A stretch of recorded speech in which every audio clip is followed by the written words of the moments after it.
거 아닌가 좀 그런 생각을 좀 했습니다. 그 정치인 이준석의 수명과 관련해서 주말 사이에 그리고 오늘 아침 방금 전에 또 그 유흥업소 업주하고 통화한 내용이 또 그 보도가 됐어요. 서울의 소리 이명수 기자에 의해서 처음으로 또 추가 공개가 됐는데 이게 보니까 시점이 그때 그 김철근 실장이 소위 얘기하는 7억 각서 쓸어 갔던 그 대선 직전이죠. 네, 네. 그때 무렵하고 닮아 있는 거 아니에요? 근데 이게 시점은 아직 공표가 잘 안 돼서 저도 그 언제일지는 잘 모르겠으나 중요한 건 어쨌든 김성진이라는 사람으로부터 접대를 받았다는 의혹. 그렇죠. 그 의혹은 2015년도 전으로 갑니다. 네. 그래서 뭐 공소시효 뭐 지났다 이 얘기까지 나오는 건데, 그러니까 좀 오래된 일이긴 하죠. 근데 그게 좀 심각한 것은 오래되면 오래될수록 이준석 후보는 나이가 젊기 때문에 정말 어린 시절, 그러니까 청년 시절에 그런 일을 했다라는 게 또 돼버려요. 그렇죠. 그러니까 이거 굉장히 심각해지는 거죠. 그래서 그 부분은 좀 따져봐야 될 것 같고, 여기 핵심은 뭐냐면 이준석 후보는 그동안에 이 소위 말하는 성접대 의혹에 대해서 계속 부인해 왔거든요. 네, 그런 사실 인정한 적이 없어요. 계속 부인해 왔습니다. 그러면 한쪽에서는 접대했다 그러고 한쪽에서는 안 받았다 그러거든요. 근데 진실은 하나잖아요. 네. 진실은 하나죠. 두 개일 수가 없으니까. 근데 지금 녹취 나오는 걸 보면 이 녹취를 이제 19분짜리인데 제가 이걸 다 들어봤거든요. 네, 그 접대를 했다라고 하는 사람이 이제 장이사라고 나옵니다. 장이사가 이준석 후보에게 당시 신분은 뭔지 모르지만 이름은 의원님이라고 불러요. 예. 그러니까 의원님이라는 것은 아마 이준석 후보가 총선을 많이 나갔으니까 뭐 의원이 될 걸로 예상하고 미리 그렇게 호칭을 했겠습니다만은 어찌됐든 이준석 후보에 대해서 자주 도와달라 그럽니다. 도와달라고 하면서 본인들과 과거에 있었던 그 은밀한 성접대를 연상시키는 그런 의혹들에 대해서 이야기를 이제 뉘앙스적으로 하는 거죠. 네. 근데 결국 여기서 핵심은 뭐냐면 이준석 후보가 성접대를 안 받았고 그 사람과 무관하면 그런 사람이 전화가 와도 그냥 끊어버리면 되는데 19분을 통화하면서 쩔쩔쩔쩔 매고 있거든요. 그러니까 되게 쩔쩔매더라고요. 쩔쩔쩔쩔 예. 매고 있고 오히려 장 이사님의 말씀은 다 진실이라는 얘기까지 해버려요. 그 안에서. 그러니까 여기에 대해서는 저는 그렇게 봅니다. 법정의 시간은 유한하지만 국민의 법정은 영원한 거거든요. 네. 그래서 저는 국민의 검증대 위에 이 사안도 이제는 올릴 수밖에 없는 물증이 나온 거 아니냐. 본인의 목소리가 나오니까요. 이 검증 대상으로 봐야 될 것 같습니다. 네.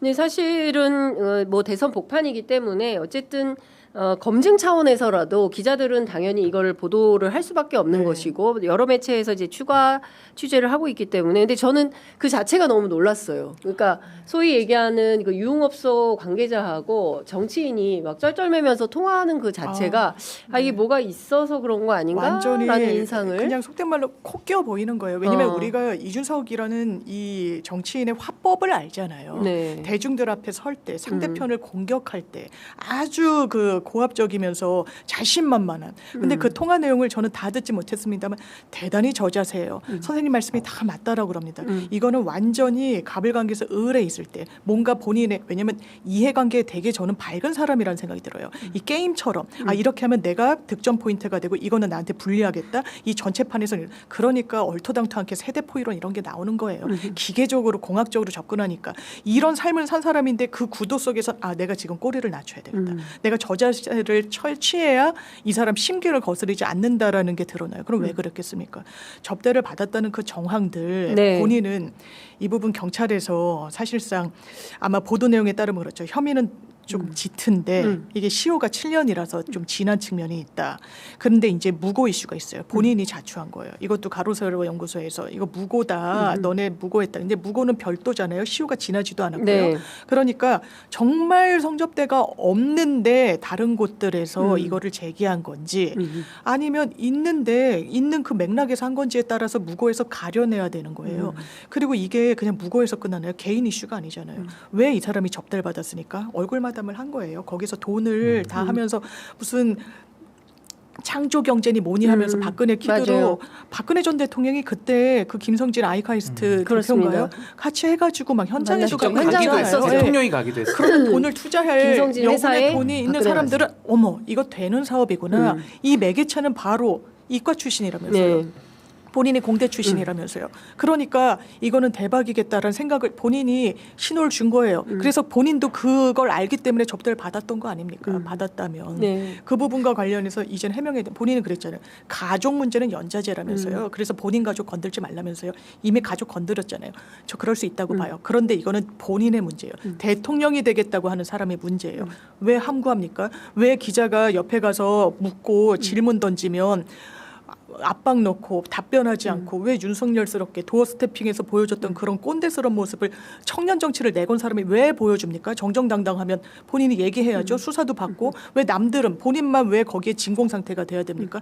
이제는 그러니까 이제는 이준석의 시간이다. 답변의 시간이고 수사의 시간이다. 그러니까 네. 저는요 그 김철근 전 이제 지금 현 총장이지만 당시에는 뭐 정무실장인가 뭐 그랬던 것 같은데 정무실장. 하여튼 그분이 받아왔던 그 각서가 이제 의아했다라는 건데 그것만 갖고 우리가 뭐라고 하기가 좀 네. 어렵죠. 근데 이번에는 본인 목소리가 나와서 그 장의사와의 그 쩔쩔매는 모습이 네. 나오고 있기 때문에 여기에 대해서 이제 언론이 물을 수밖에 없다. 그렇습니다. 전 이렇게 보고요.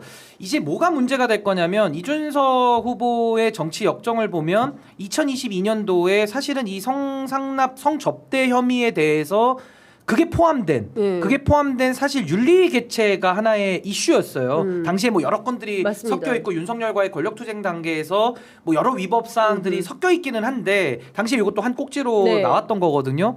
그때 명태균 씨가 김건희 씨에게 연락해봐라라고 했던 그 사안, 네. 그것과 그 하나와 최근에 무고에 대해서도 지금 무혐의가 난 부분 거기에 대해서도 사실 이게 그 칠불사 관련해 가지고 여러 의혹 나올 때에 네. 이거 뭐 김건희가 봐주면서 서로 뭐 언론에서 김건희 대변인 역할 해주고 좀 서로 짠 거 아니야라는 의구심이 있었거든요. 그러니까 전 이 부분을 이제는 파헤쳐야 될 것 같아요. 그러니까 무혐의로 덮어준 부분에 대해서 누가 외력을 쓴 건 아닌지. 네. 왜냐하면 이렇게 명징한 사실관계가 나고 이거 경찰이 몰랐을까요? 거기 보면 자술서 이런 거 지금 다 나오던데요. 김성진이 접대했다라는 게 다 나와 있어요. 근데 맞아요. 이걸 알면서도 덮었다라는 것은 수사가 잘못된 거죠. 그럼 그거를 덮어준 경찰이나 검찰까지도 이거 수사 대상이 된다. 그렇죠. 김건희도 수사 대상이 된다. 그래서 저는 일파만파 커질 겁니다. 근데 핵심은 그거예요. 무고죄도 거짓말로 나를 걸었는데 왜 거냐라고 하면서 무고를 건 거기 때문에 결국에는 이 성접대에 대한 진실 여부가 지금 제가 말씀드린 징계 부분과 무고를 덮어준 부분에 있어서 결국에는 연동된 사실관계 얘기란 말입니다. 그래서 저는 요 부분 덮어준 부분이 이제 진상규명이 돼야 되고 이준석 후보 그 녹취록 19분짜리 들어보시면요 정말 공손하거든요. 근데 전 그걸 들으면서 제가 화가 났던 게 아니 장의사 앞에서는 책이 잡혔든 뭐가 잡혔든 공손할 수 있는데 공손한 사람인데 왜 이번에 본인의 그 바바리맨 발언에 대해서는 왜 국민 앞에서는 불손한 거예요? 왜 장의사 앞에서만큼의 10분의 1도 왜 공손함을 안 보입니까? 전 그 부분에서 화가 나더라고요. 네.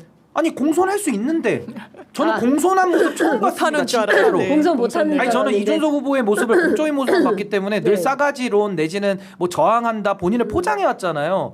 근데 국민 앞에서는 불손하게 하면서 장의사 앞에서는 너무 투마치라 그러죠. 투마치 공손하니까 공손이야? 이거는 좀 너무 이율배반적인 거 아닌가라는 거에 저는 좀 위선적으로 느껴지더라고요. 그래서 아마 그 영상이 지금 조회수가 한 9만에서 10만 지금 가고 있는 것 같은데 이 영상이 퍼지면 퍼질수록 이준석 후보는 더 답을 해야 될 의문과 네. 책임이 더 커질 것이다. 전 그렇게 일단 봅니다. 사실관계 말씀드리면 비대위원이어서 의원이 아니라 그래서 다르게 위원, 의원 예, 섞여서 예. 들려요. 예, 위원이라고 아. 했던 거고요. 그리고 말씀 주신 대로 이 성접대 의혹과 관련해서 수사무마 이슈까지 만약에 이제 그 사실로 드러난다고 한다면 이건 엄청난 큰 스캔들 파문이 되는 겁니다. 그래서 그 부분은 아마도 이번 대선이 끝난 다음에 수많은 기자들이 취재를 할 걸로 보이고 그리고 칠불사와 관련해서는 명태균 씨도 공개할 게 또 있다고 네. 이미 예고가 된 그날에 바가 있었던 있어요. 거. 네, 잠을 그날 네. 홍매와 심은 날. 홍매와 심은 날. 3월 아마 1일이 새벽이니까 2월 28일 그때 맞아요. 거죠. 아마. 2월 28일 밤에. 네. 근데 그때 있었던 이슈들이 어떤 건지에 대해서 또 나올 수도 있을 것 같고요. 근데 중요한 것은 이제 젊은 정치를 표방하고 나온 후보가 지금까지 살아온 바가 그렇지 못하다라는 게 확인이 되면 이분의 정치 생명이 어디까지 갈 수 있을 것인가에 대해서는 이제 국민적 판단이 필요한 그런 상황이 아닌가 싶습니다. 한 말씀만 보태면 우리가 수신제가 치국 평천하라는 말이 있잖아요. 네. 수신 자체가 안 되면 그러니까 가정을 다스리는 걸 떠나서 수신 자기 관리부터가 안 되는 사람이 어떻게 정치를 하죠? 그러니까 전 이게 비단 무슨 대통령 후보직에 대한 우리가 의문뿐만이 아니라 현직 국회의원이에요.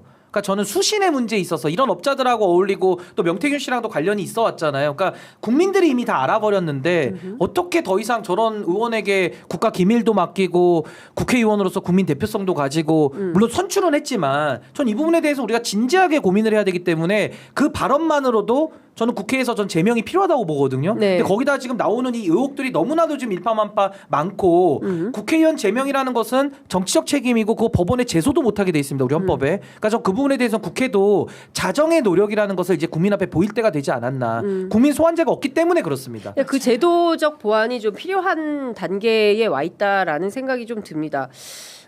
그리고 이것 좀 여쭤볼게요. 끊임없이 등장하는 사람 한 사람 있으니 이제 윤석열. 막판에 정광훈 집회에 이제 드디어 나타나서 네. 한 표 호소를 했는데 이 도움이 안 된다는 사실을 알면서도 끊임없이 이렇게 나타나고 또 박근혜 전 대통령도 나타났어요. 오늘은 부산 범어사, 울산 태화강, 진주 중앙시장 뭐 이렇게 돌아다니면서 사실상 김문수 후보 선거 캠페인을 한다는 것이고 이명박 전 대통령도 오늘 청계천을 직접 방문해서 한 표를 호소할 것 같아요. 이게 전직 대통령이 지금 다 나오고 있어요. 네. 탄핵당한 박근혜 그러니까요. 그리고 감옥 갔던 이명박, 김문수 후보에게 도움이 될까요? 아우 전 도움 절대 안 된다고 생각하고요. 그러니까 김용태 비대위원장 얘기하더라 썩 꺼지라고 얘기하죠. 썩 꺼져라. 얼씬도 하지 마라. 거의 예. 무슨 악귀를 쫓듯이 얘기를 하는 거예요. 혼신의 예. 힘을 다해서 예. 망조가 들게 생겼거든요. 이 대선이 왜 치러집니까? 윤석열 씨 때문에 치러지는 거예요. 국민들이 이 사회적 비용을 왜 감당해야 됩니까? 윤석열 씨 때문에 그런 거예요. 그런데 김문수를 몰아줘라? 아 그러면 이런 공식이 성립하는 거예요. 김문수를 뽑으면 윤석열을 뽑는 거구나. 김문수가 되면 윤석열이 상황 노릇하겠구나. 김문수를 뽑으면 윤석열 김건희 수사는 답보 상태겠구나. 안 되겠구나. 대한민국 정의는 그 순간 거기서 멈추겠구나. 박근혜 전 대통령도요. 탄핵당한 대통령입니다. 국민들과 관련해서 본인의 언제적에는 선거의 여왕이라는 타이틀이 있었지만 제한적이라는 게 그 이후에 선거에서 다 확인이 됐어요. 이거 김문수 후보한테 도움이 됩니까? 절대로 되지 않는다. 그런데도 그냥 집토끼라도 잡아서 나중에 당권이라도 기득권이라도 유지하는 데 도움된다면 우리는 그 길을 간다. 그렇게 하면 해석이 되는 거예요. 이 행보는. 네.